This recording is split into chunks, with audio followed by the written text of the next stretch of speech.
अस्सलाम वालेकुम। आज हम बना रहे हैं मैक्रोनी। ये ख़ास तौर पे बच्चों के लिए हैं, स्पेशली फॉर किड्स। ये आप बच्चों को स्कूल लंच में भी दे सकते हैं। ये बहुत लाइट फ्लेवर में बना रही हूँ। इसमें प्रोटीन, वेजिटेबल्स सब कुछ ऐड होगा।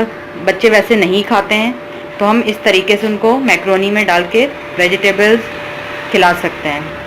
नोट कर लें, एक पैकेट मैक्रोनी का ले लेना है। कोई भी शेप, कोई भी आप ले सकते हैं। हाफ के जी बोनलेस चिकन है, ये आप देख सकते हैं। इसको बहुत ही मैंने छोटे छोटे क्यूब्स में काट लिया है, बहुत ज़्यादा बड़े नहीं, क्यूब्स में। एक मीडियम साइज़ की शिमला मिर्च लेके उसको जूलियन काट लेना है। गाजर आपने एक बड़ी लेकर उसको इस तरह से जूलियन काट लेना है। थोड़ी सी हरी पत्तों की प्याज, 3 जबे लहसुन लेके इसको हम स्लाइस में काट लेंगे। नमक हस्बे ज़रूरत। एक प्याज लेके मीडियम साइज़ की, उसको भी हम इस तरह से मोटे जूलियन स्लाइस में काट लेंगे। काली मिर्च 1 टीस्पून, कुटी हुई लाल मिर्च 1 टीस्पून, ऑयल हस्बे ज़रूरत, ketchup 3 table spoon, mayonnaise 4 to 5 table spoon. सबसे पहले हम करना ये है, एक पैन ले लेंगे, उसमें पानी इतना डालेंगे कि ये तमाम मैक्रोनी नीचे वो हो जाए। ये देख सकते हैं आप, तकरीबन 3 लीटर पानी है। इसमें हम 1 टेबल स्पून ऑयल ऐड कर देंगे, 1 टीस्पून सॉल्ट ऐड करके हम इसको बॉयल कर लेंगे। अच्छा, जैसे आपके पानी में पहला बॉयल आएगा तो उसके बाद आप टाइम नोट कर लें। 5 से 6 मिनट आपने इसको मैक्रोनी को बॉयल करना है। उसके बाद इसका पानी ड्रेन करके इसको साइड पे रख दीजिएगा। अच्छा, मैं आपको ये बताना भूल गई थी, बेसल 1 टेबल स्पून ये भी डलेगा इसमें लास्ट में। अब हम अपनी कुकिंग की तरफ चलते हैं। हमने अपनी मैक्रोनी बॉयल कर ली है। कुकिंग के लिए सबसे पहले आप एक कढ़ाई ले लें या जो भी पैन वो ले लें। उसमें 2 table spoon 3 table spoon oil add कर दें। जैसे आपको ऑयल गर्म होने लग जाए उसमें आप ये स्लाइस किया हुआ लहसुन ऐड कर दें। जैसे ही आपका लहसुन हल्का सा ब्राउन होना शुरू हो जाए और खुशबू आना शुरू हो जाए तो इसमें आप चिकन ऐड कर दें। इसको 2 से 3 मिनट फ्राई कर लें। अच्छा, आप ये देख सकते हैं मैंने 5 मिनट इसको ढककर पका लिया है अपनी चिकन को। जैसे कि मैंने आपको बताया, छोटी बोटियां थीं और ब्रेस्ट का पीस था तो ये बहुत जल्दी गल जाता है। 5 मिनट इसको बनाने के बाद ढककर इसकी आप कंप्लीट पानी ड्राई हो चुका है, ऑयल नज़र आना शुरू हो गया। अब मैं इसमें ये प्याज जो हमने स्लाइस करके रखी ये ऐड कर दूंगी।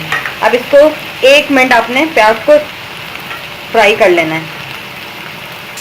1 मिनट प्याज फ्राई करने के बाद हम ये अपनी गाजर ऐड कर देंगे। अब इसको भी 1 से 1.5 मिनट फ्राई कर लेंगे। अच्छा, 1 से 1.5 मिनट मैंने अपनी गाजर को फ्राई कर लिया। अब मैं इसमें शिमला मिर्च ऐड करके मज़ीद 1 मिनट फ्राई करूँगी और इसको ढककर 2 मिनट के लिए छोड़ दूँगी कि हमारी सब्जियाँ गल जाएँ। तक हमारी सब्जियां गल रही हैं, मैंने ढककर 2 मिनट के लिए सब्जियों को छोड़ दिया है। इतनी देर में हम अपना मायनीज़ लेंगे, उसमें ये अपना केचप शामिल करके इसको अच्छी तरह से मिक्स कर लेंगे। ये आप देख सकते हैं, इसको हमने बहुत अच्छी तरह से मिक्स कर लिया। अब हम अपनी कुकिंग की तरफ वापस चलते हैं। ये हमारी देख सकते हैं आप, सब्जियां और चिकन बहुत अच्छी तरह से गल गई है। बहुत ज़्यादा इसको ओवर कुक नहीं करना, जिससे हमारी सब्जियों का कलर बिल्कुल चेंज हो जाता है। इस वजह से इसको हमने बस 2-3 मिनट से ज़्यादा फ्राई नहीं करना। अब इस पोजीशन पे हम अपनी मैक्रोनी ऐड कर देंगे।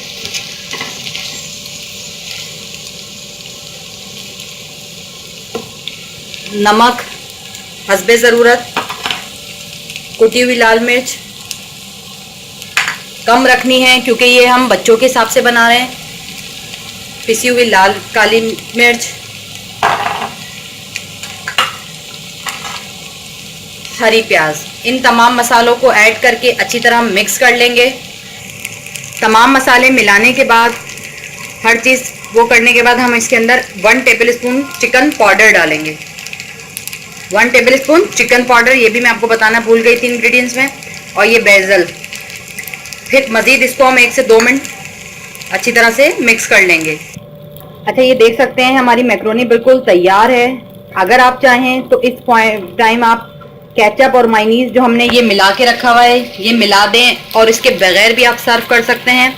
लेकिन केचप और मायोनीज बच्चों को थोड़ा अट्रैक्ट करता है, उनका मोस्ट फेवरेट होता है, तो इससे एक अच्छा सा फ्लेवर जूसी सा आ जाता है इसमें। लेकिन इस टाइम आप अपने तमाम मसाले इसमें चेक कर सकते हैं, मिर्च नमक वगैरह जो भी कम ज़्यादा हो। अब हमने ये मायोनीज और केचप मिला के इसमें इसको सिर्फ 2 मिनट ढक कर दम देना है, ज़्यादा देर नहीं। आप ये देख सकते हैं केचप और मायोनीज मिला के इसको मैंने सिर्फ 2 मिनट का दम दिया था। उसके बाद मैंने इसका चूल्हा बंद कर दिया है। हमारी मैक्रोनी बिल्कुल तैयार है। इंशाल्लाह मज़ीद और इसी तरह की कुछ रेसिपीज़ लेकर आऊँगी जो बच्चे और बड़ों के लिए दोनों के लिए होगी। उम्मीद करती हूँ मेरी रेसिपी पसंद आई होगी आप लोगों को। मेरे रेसिपी को लाइक करें, चैनल को सब्सक्राइब करें। खुदा हाफिज़।